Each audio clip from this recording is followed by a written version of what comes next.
Hello and welcome to the program, The Desk on Global Television. My name is Anthony Momodu. Welcoming to today's edition. Today being the of July 2024, and we're in with very interesting talking points. As usual, we get the finest minds in the continent to help us look at this very interesting talking point. Today is no different, as we've got someone who is an author and also a public affairs analyst, and put in between that, someone who is also has some experience in the banking sector.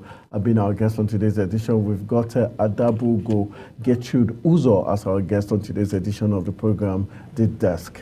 Good evening, and thank you for joining me on the program. Good evening, Tony. I'm glad to be with you here today. Let's look at quickly the flood death in the country, where 18 states have been put on the red alert as regards the death of where no fewer than 50 persons have reportedly lost their lives due to the widespread flooding experienced across the country within the last 7 days. Several properties, including houses, cars, valuables, were destroyed by disturbing floods across the country. Let's look at the issue of flooding. We know that right here in Abuja, the Trademore estate is a perfect example, which was submerged. In terms of this flood, most times NEMET comes out with reports, warnings ahead of it, but even especially for states, we see Benue and some states are along the coastal lines every year are told to, move people or evacuate people, but we still wait until lives are lost. Do we blame just the government or the people themselves?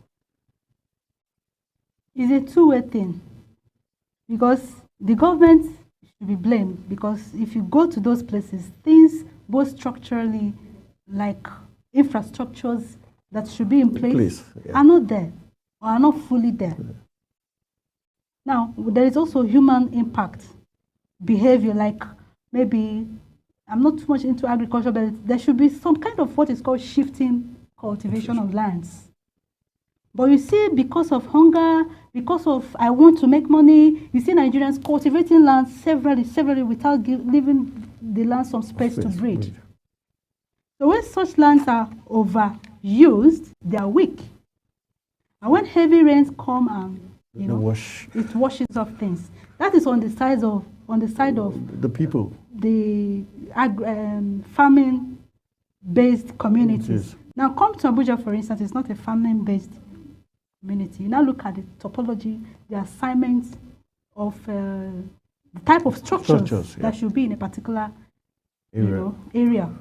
Maybe that place is supposed to be like an express road, but in the mapping and the engineering surveys, it was allowed to take up maybe a mall.